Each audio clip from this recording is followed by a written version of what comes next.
നമ്മുടെ online identity എത്രത്തോളം സുരക്ഷിതമാണ്? ഇന്റർനെറ്റിലെ നമ്മുടെ ഓരോ നീക്കവും ആരുടെയെങ്കിലും കണ്ണിലുണ്ടോ? യെസ്. നമ്മുടെ ഡിജിറ്റൽ ലോകത്തിലെ ഈ ചോദ്യങ്ങൾക്ക് ഉത്തരം തേടിപ്പോകാം വെബ് ട്രാക്കിംഗ് എന്ന പ്രതിഭാസത്തിലേക്ക്.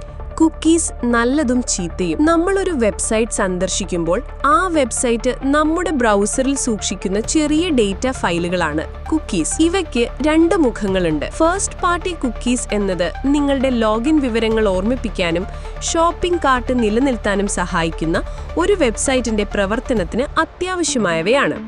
എന്നാൽ തേർഡ് പാർട്ടി കുക്കീസ് ആണ് വില്ലൻ. ഇവ ഒരു വെബ്സൈറ്റിൽ പരസ്യം നൽകുന്ന കമ്പനികളാണ് നിങ്ങളുടെ കമ്പ്യൂട്ടറിൽ സ്ഥാപിക്കുന്നത്. ഈ കുക്കീസ് നിങ്ങളുടെ IP അഡ്രസ്സ്, നിങ്ങൾ സന്ദർശിക്കുന്ന വെബ്സൈറ്റുകൾ, നിങ്ങളുടെ ഓൺലൈൻ ബിഹേവിയർ എന്നിവയെല്ലാം നിരീക്ഷിക്കുകയും ട്രാക്ക് ചെയ്യുകയും ചെയ്യുന്നു. കുക്കീസ് ഇല്ലാതെയും നിങ്ങളെ പിടിക്കാം.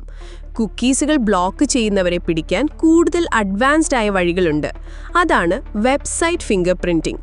നിങ്ങളുടെ ബ്രൗസറിന്റെ പതിപ്പ്, ഇൻസ്റ്റാൾ ചെയ്ത ഫോണ്ടുകൾ, സ്ക്രീൻ റെസല്യൂഷൻ, പ്ലഗിനുകൾ, ഗ്രാഫിക്സ് കാർഡ് വിവരങ്ങൾ എന്നിവയെല്ലാം ഒരുമിച്ച് കൂട്ടി ഒരു DNA പോലെ നിങ്ങളുടെ കമ്പ്യൂട്ടറിനെ അവർക്ക് തിരിച്ചറിയാൻ കഴിയും.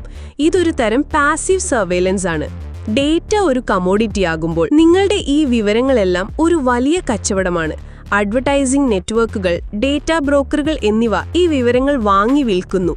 ഇതിലൂടെയാണ് നിങ്ങൾ കാണുന്ന പരസ്യങ്ങൾ പൂർണ്ണമായും നിങ്ങൾക്ക് വേണ്ടി മാത്രം ടാർഗറ്റഡ് ആവുന്നത്. നമ്മൾ നൽകുന്ന വിവരങ്ങളിലൂടെ നമ്മുടെ ഓൺലൈൻ ലോകം പൂർണ്ണമായും മാറ്റിയെഴുതപ്പെടുന്നു. നിങ്ങൾക്ക് എങ്ങനെ സ്വയം പ്രതിരോധിക്കാം? 1. ബ്രൗസർ സെറ്റിംഗ്സുകൾ.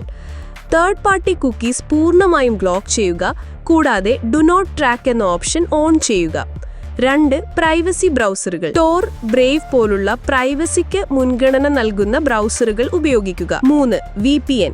ഒരു VPN ഉപയോഗിക്കുന്നത് നിങ്ങളുടെ IP അഡ്രസ്സ് മറയ്ക്കുകയും നിങ്ങളുടെ ഡേറ്റ ട്രാഫിക് എൻക്രിപ്റ്റ് ചെയ്യുകയും ചെയ്യും. 4. പ്രൈവസി എക്സ്റ്റൻഷനുകൾ. ട്രാക്കിംഗ് ബ്ലോക്ക് ചെയ്യുന്ന യുബ്ലോക്ക് ഒറിജിൻ, പ്രൈവസി ബാഡ്ജർ പോലുള്ള ബ്രൗസർ എക്സ്റ്റൻഷനുകൾ ഉപയോഗിക്കുക. അപ്പോൾ ഗൈസ്, ഇന്റർനെറ്റിലെ സൗകര്യങ്ങൾക്ക് നമ്മൾ നൽകേണ്ടി വരുന്ന വിലയാണ് നമ്മുടെ സ്വകാര്യത. ഇതിനെക്കുറിച്ചുള്ള നിങ്ങളുടെ തോട്ട്സ് എന്താണ്? ഈ ഓൺലൈൻ ഡിജിറ്റൽ സർവൈലൻസിനെ കുറിച്ച് നിങ്ങൾ ഭയപ്പെടുന്നുണ്ടോ? നിങ്ങളുടെ അഭിപ്രായങ്ങൾ താഴെ കമന്റ് ബോക്സിൽ ഷെയർ ചെയ്യുക. കൂടുതൽ ഇൻട്രസ്റ്റിംഗ് കോൺസെപ്റ്റുകളുമായി അടുത്ത എപ്പിസോഡിൽ കാണാം. സിൽവർ സ്ക്രീൻ സ്ക്രോൾസിലേക്ക് ട്യൂൺ ഇൻ ചെയ്യുക. സൈനിങ് ഓഫ്, നിങ്ങളുടെ സ്വന്തം പാർവതി.